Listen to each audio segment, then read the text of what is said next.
যে প্রস্তাব সামনে আসছে আর যারা এই প্রস্তাবটা দিচ্ছেন অনেকে এক বাক্যেই বলতেছেন এটাও আসলে সরকারের সিডি অথবা এনসিপির বিসি টিম। কারণ এই প্রস্তাব কোনোভাবেই বিএনপি জীবনও মাইনা নিবে না। আজকে বেগম খালেদা জিয়ার বাংলাদেশে আসা এবং কি ডক্টর জুবাইদা রহমানের বাংলাদেশে আসার পর যে দৃশ্যপট সারা বাংলাদেশ দেখছে, এতে কোনোভাবে সন্দেহ নাই যে নির্বাচন হইলে বিএনপি একাই ক্ষমতায় যাবে। সো বিএনপি কোনোভাবেই এই মুহূর্তে ক্ষমতাকে ভাগাভাগি করা অথবা জামাতকে সাথে নেওয়া অথবা ডক্টর ইউনূসকে প্রেসিডেন্ট বানাবে, মনে হয় না বিএনপি আসলে এই ধরনের সিদ্ধান্ত নিবে। বিএনপি ক্ষমতায় গেলে দুইটা জিনিসই হবে, হয়তো জনাব তারেক রহমান তিনি প্রধানমন্ত্রী হবেন, বেগম খালেদা জিয়া প্রেসিডেন্ট হবেন, অথবা বেগম খালেদা জিয়া প্রধানমন্ত্রী হবেন, তারেক রহমান প্রেসিডেন্ট হবেন। এর বাইরে এইসব পদে ডক্টর ইউনূসকে জীবনেও বিএনপি বসাবে না, অন্য কোনো দলও বসাবে না। এটাই হচ্ছে বাস্তবতা।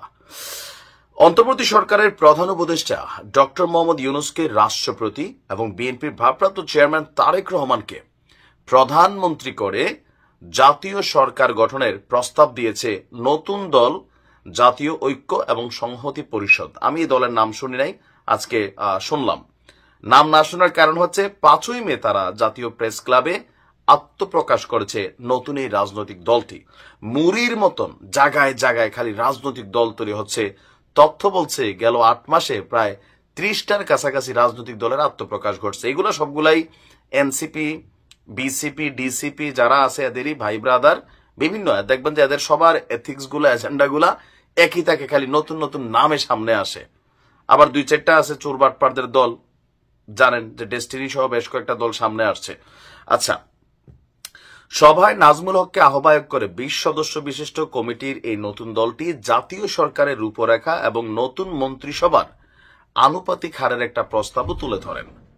ডক্টর ইউনূস হবেন রাষ্ট্রপতি, বদিউল আলম মজুমদার উপরাষ্ট্রপতি, তারেক রহমান প্রধানমন্ত্রী, জামাতের আমির ডাক্তার শফিকুর রহমান উপপ্রধানমন্ত্রী। এরকম হবে জাতীয় সরকারের রূপরেখা। এখন জাতীয় সরকার কি কোন রাজনৈতিক দল চাইছে শুধুমাত্র এনসিপি, এছাড়া অন্যরা ওরকম ভাবে জাতীয় সরকার চাচ্ছে না। আবার ভিপিনুরও মাঝে মাঝে জাতীয় সরকারের কথা বলে। তো এখানে যে প্রস্তাবটা আসছে যে বিএনপি মন্ত্রিসভার হারটা হবে কেমন, বিএনপি 25%, জামাত 20%, এনসিপি 15%। বুঝছেন, দল তাদের, কিন্তু তারা মন্ত্রিসভায় এনসিপির 15% পায়। 15টা সিট পাবেনি, 15টা চেয়ারম্যানই পদে এরা পাশ করবে কিনা আমার তো এখন এটা সন্দেহ আছে। এদের বিরুদ্ধে যেই পরিমাণ দুর্নীতি, লুটপাটের অভিযোগ বিভিন্ন জায়গা থেকে আসছে, তো এখানে ওই জায়গাগুলো নাই। আচ্ছা, এরপরে বলছে ইসলামী আন্দোলন 5, গুরুত্বপূর্ণ ব্যক্তি 10%, অন্যান্য রাজনৈতিক দল থেকে 25% সদস্য নিয়ে নতুন মন্ত্রিসভা গঠনের প্রস্তাব পেশ করে নতুন দলটি। মোটামুটি ক্ষমতাকে মানে পুঁজি কইরা ধান্দা করার জন্য যা যা দরকার, হ্যাঁ, সবাই মিল্লা জিল্লা খাইবো যেন কেউ বিপদে না পড়ে। আপনি দেখছেন গণহারে কিভাবে মন্ত্রীর জন্য আনুপাতিক হার দিছে। মানে আমার কাছে আশ্চর্য লাগে যে এই দলগুলা কি বুঝে আত্মপ্রকাশ করে, টাকা কই পায়, এদের ভোট কজন আছে, তার বউ তার বাচ্চা কাচ্চা তারে ভোট দিবে কিনা, এগুলোই তো সন্দেহ লাগে। এই জাতীয় সরকারের দরকার নাই।